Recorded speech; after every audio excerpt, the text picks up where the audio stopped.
Hi, this is Martin Howie. I'm with Top Line Business Solutions, and I'm sitting here with my good friend and consultant, Steve Clauson. And we're going to be sharing some ideas about what Steve does for his clients that makes him so successful and makes them more successful in their businesses as well. So Steve, I'm glad to be with you today. Thank you very much for joining me. Thank you for inviting me, Martin. I do appreciate it. Well, I know you do, and Steve, you have been around for a long time, and you've got a lot of great ideas about helping businesses, about making businesses run more effectively and more efficiently and, more importantly, more profitably. And I know that's what all business owners are looking for. So Steve, could you just take a minute and talk to us about some of your background, some of the things that you've been doing in your business to get you to the point where you are today? Well, Martin, I started out as a chiropractor back in the 80s, and I really spent time on the primary goal, which was to build a large practice. I got my practice up to where I was in the top 1% of practices nationwide, and we were seeing about 300 people a week in 3.5 days a week, and really, really doing very, very well, making a lot of money. You know, that was fun, and I kept trying to do things to figure out what wouldn't work. Well, you know, done properly, almost everything works. So I saw healthcare going in a direction I didn't want to be involved in, so I went out and started my own company. The name of my company was Assault Marketing, and I started it actually before I left chiropractic. I had other friends that said, hey, how are you doing what you're doing? How are you doing so well? I started working with them and teaching some of them what I was doing. And now, in doing what I do, the number one idea, the number one thing that occurs to me is business owners are out there and they're concentrating, they're spending their time worrying about what they're making, when the bigger piece of the puzzle is how much money are you not making that you could be making. Example, if someone's making $200,000 a year, most people would say that's pretty successful. If their potential is $500,000 a year, my question is, are you making $200,000 or are you losing $300,000? You know, that's really a great point, and a lot of people don't bother to think that way.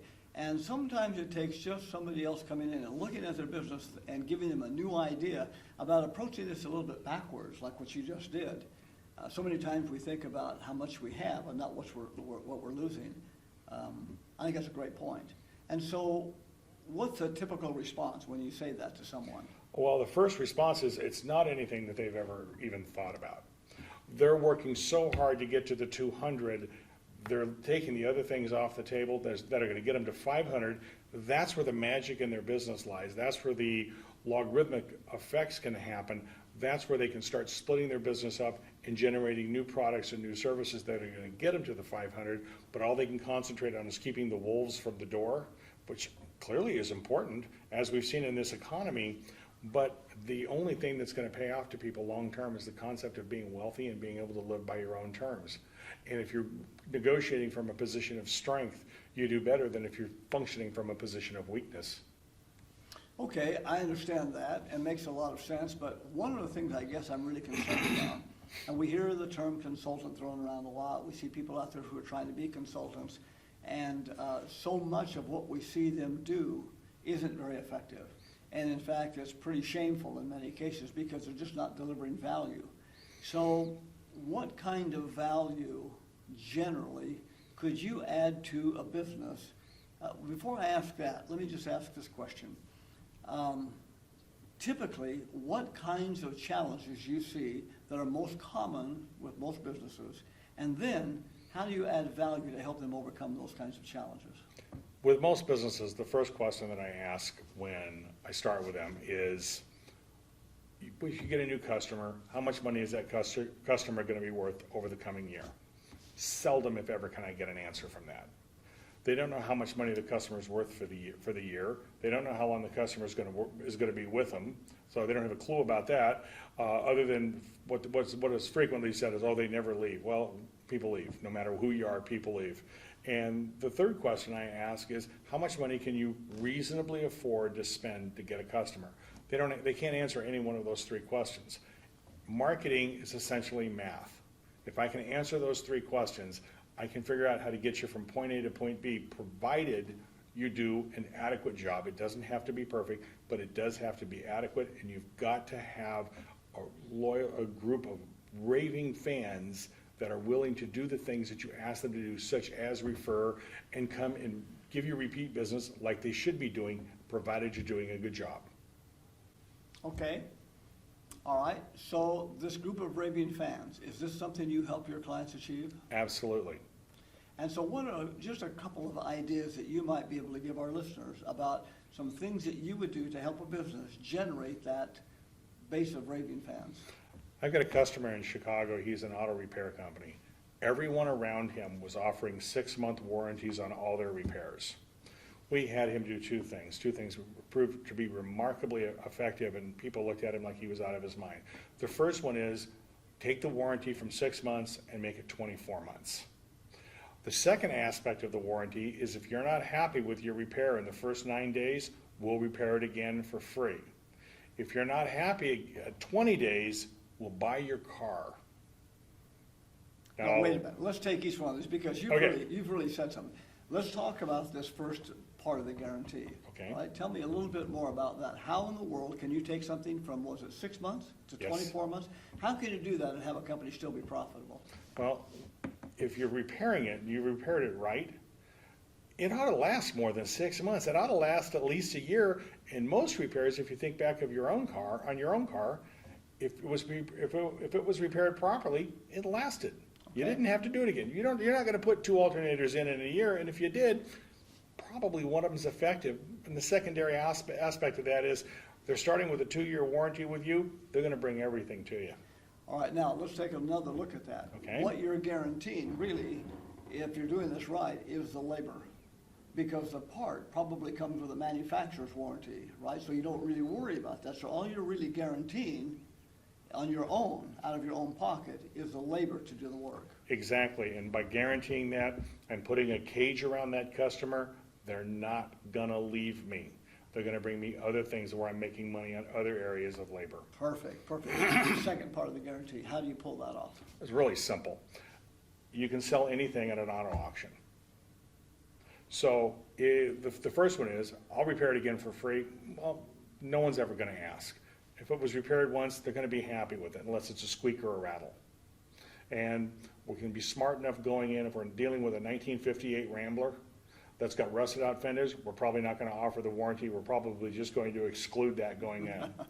So that's not that difficult. The second aspect, buying your car. I am more than happy to take any car out to the auto auction. They can sell it at the auto auction. I'll be more than happy to give them 100% of the proceeds for that. Now, I will tell you, in the last 3 years, he's purchased 2 cars. Okay, so they weren't happy with the guarantee, or weren't happy with the work, is that what happened? Well, they weren't happy with the work, but let me finish the story. They purchased, the 2 cars that he ended up having to purchase, he purchased them because he knew that they were great cars. He uses them as loaners, so it's a third portion of marketing because nobody has loaners anymore. Gotcha. Okay. So really, this is a risk-free guarantee on his part, pretty much. Exactly. Yeah. And his competitors think he's out of his mind because there's no way you can offer this and make it work. There you go. There you go. Well, Steve, I know we could talk forever. You've got so many ideas, and every time we talk on the phone or every time we get in touch with each other in person, you are so enthusiastic about what you do. Do you like the consulting business? I'll tell you what, Martin, here's what I like about the consulting business. It allows me to come to work every day wearing a Tommy Bahama shirt. I very rarely put a suit on. It just doesn't happen that frequently. And I get to work with really great people that are working 60, 70, and 80 hours a week. Frequently, they have no idea who their children or spouses are. Many of them have never had a vacation. One of the agreements I have with these folks within the first year is they're going to take a 1-week vacation without their cell phone and without their computer. Mm-hmm. I want them to learn that they actually get to have a happy ever now, not just a happy ever after, because frequently the happy ever after never gets here. You know, you're absolutely right, Steve, and thank you very much for mentioning that. Now, let me go back on this Tommy Bahama thing. I've seen you in Tommy Bahama shirts as well, and you look great in them. What you don't look so hot in are those shorts that I've seen you in before. So we need to keep that under wraps. If we You know, Martin, there's a lot of people say I have the legs for those shorts. can. You have the legs for a radio commercial, really. A face only my mom could love, is this right. what you're telling me? Well, Steve, it's just a pleasure to be able to work with you. I love you so much because of the things you share and how real you are and how sincere and how honest and how much you care about your clients. And every time we get together, you're telling me stories about what you've done to help your clients. And I know they've got to enjoy the benefits that you bring them as well. So thank you very much for joining us today. Now, let me just ask, Steve, if somebody wanted to get more information from you and find out more about what it is you do, how would they go about doing that? The best thing about this interview is at the end of the interview, it's got short audio clips from customers of mine and what they've been able to accomplish and how happy they are. Because, I'm going to tell you I'm the best thing since sliced bread. You probably shouldn't listen to that. The folks that I've helped, those are the ones you should listen to. Well, one of the things that I know, and we've talked about this before, it isn't what you say you can do for me. It's not what somebody else says you can do for me. It's what somebody else says you have done for them that really counts. And you have customers all over the place who do that kind of thing for you. They tell you what you have done for them. And that gives you the credibility. So, Steve, once again, thank you so much for being with me today. I really appreciate it, and we'll be talking soon. Martin, thank you very much. You're quite welcome. I do appreciate the time.